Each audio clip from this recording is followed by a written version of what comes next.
इस साल की पहली बरसात और पहली बरसात में ही कुल्लू ज़िला के अलग अलग इलाकों में भयानक तस्वीरें जो नुकसान की वो देखने को मिली हैं। मैं इस समय ग्राउंड ज़ीरो में हूँ।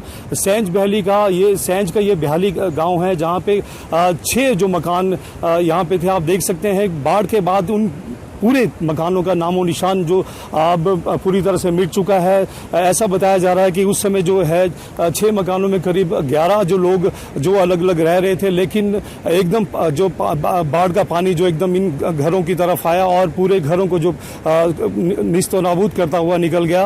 और वहीं दूसरी तरफ जो है आप देख सकती है कि किस तरह से जो लोगों को अपना सामान निकालने का भी जो समय नहीं लगा और लोग जो हैं अब काफ़ी जो गमगीन है, क्योंकि जिस तरह का भयानक मंजर उन्होंने देखा है उस तरह से तो लोग परेशान हो चुके हैं। हमारे साथ कुछ स्थानीय हैं, प्रत्यक्षदर्शी हैं जिनका ये मकान था। क्या नाम है भाई साहब आपका? सर मेरा नाम वीर सिंह है जी। वीर सिंह जी, क्या हुआ था आपका? ये यहाँ पे मकान भी था क्या? हाँ जी सर, मेरे को 5 मिनट पहले सूचना मिली। मेरी दुकान यहाँ से कुछ 10 मिनट दूर है सर। जब मैं और पहुंचा दुकान शटर बंद करे, उतने को आया नहीं था। जैसे मैं अंदर पहुंचा लेंटर के ऊपर तो उतने को एकदम बह गया, पता नहीं चला, ओवरफ्लो हो गया। ये मैं अपने 4 साल बच्चे को, अपने भाई को, चाचा का निकाला। चाचा तो दब गए, मेरी सास भी आई थी वो दब गए और मेरी बहन भी दब गई। उसमें से मैं चाची और बच्चे को निकाल दिया। बाकी 4 उसमें से जर्सी गाय थी और भेडू पालक कुछ और भी था, सब कुछ बह गया। टमाटर खेती सब कुछ, जापानी चुपुनी के या नौसरी हर चीज जो भी, ये पूरे घर बार उजड़ गए। और मैं सरकार से चाहता हूँ सरकार कुछ मदद करे। और रहना खाने को महीने को कुछ भी नहीं रहेगा हमारे पास, ऐसे ही रोड में हो गए। तो कुछ अभी व्यवस्था की जा रही है प्रशासन के द्वारा? कौन आया? अब तो कुछ भी नहीं दिया सर।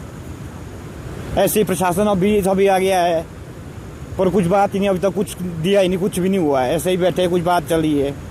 तो किस तरह का मंजर जो उस समय रहा था, क्योंकि आपने खुद देखा है, कितने बजे का समय था उसमें? सर 1:25 पे मैं जैसा दुकान पर से शटर कर गया 10 मिनट दुकान जब भी यहाँ पहुंचा तो उतने को वो चाचा अंदर सोए हुए थे और मेरी सास लगी थी आटे गूंदने।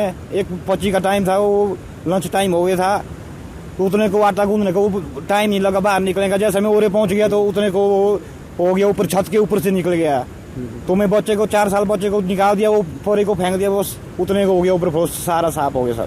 तो कितने मकान थे और दरिया किनारे मकान थे या किस साथ या इस तरफ कहाँ? नहीं सर, दरिया बहुत दूर थी, मकान बहुत साइड थे। दरिया वो पता नहीं कोई 40-50 फुट दूर थी सर, कोई 100 फुट दूर नॉर्मल इतना था, कोई 100 मीटर की दूरी थी। तो उतने को खेत बहुत आगे खेत थे, घर बहुत पीछे थे, उतने को ऊपर फ्लो हो गया। वो सारा वाटरफॉल से वो एकदम ही आगे, पता नहीं तो नाले हो गए, कट्ठे क्या हो गया सर। तो सामान वगैरह निकालने का कुछ समय नहीं सर, आदमी निकलने का चांस नहीं रहा। कहाँ गाय बंधी थी, जर्सी गाय बाहर ही थी, आंगन में था, सब कुछ बह गया, टोटल कुछ भी नहीं बचा सर। अब रहने के लिए कुछ नहीं है? रहने को कुछ नहीं सर, सब कुछ यहीं पड़ा हुआ है सर। अब रोड में अब कुछ नहीं है, बच्चे बूचे सब कुछ यहीं पड़े हुए रोड में हम।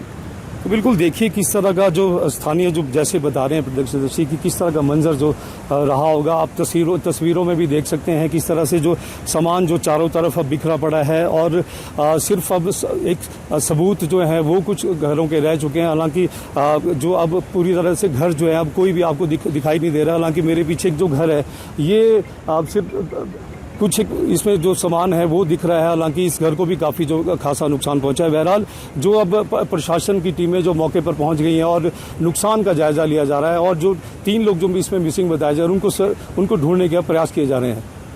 कैमरामैन जितेंद्र के साथ मनमिंदर अरोड़ा, सेंच, हिमाचल प्रदेश, आज तक। जैसे कि मैं सो रहा हूँ तो पिताजी को जगाना है मुझे, तो वो डायरेक्ट उठाने के बजाय, और हिंसा की परंपरा मेरे यहाँ नहीं थी सौभाग्य से, तो वो क्या करते थे कि उस कमरे में आ जाएंगे या बाहर से गुजरेंगे और चौपाई बोलेंगे, प्रात काल उठ के रघुनाथा मात पिता गुरु नावई माता। कभी कभी मैं गुस्से में उठ करके अरे पापा चरण स्पर्श किया और सो गया। मैंने कहा अब मत उठाना।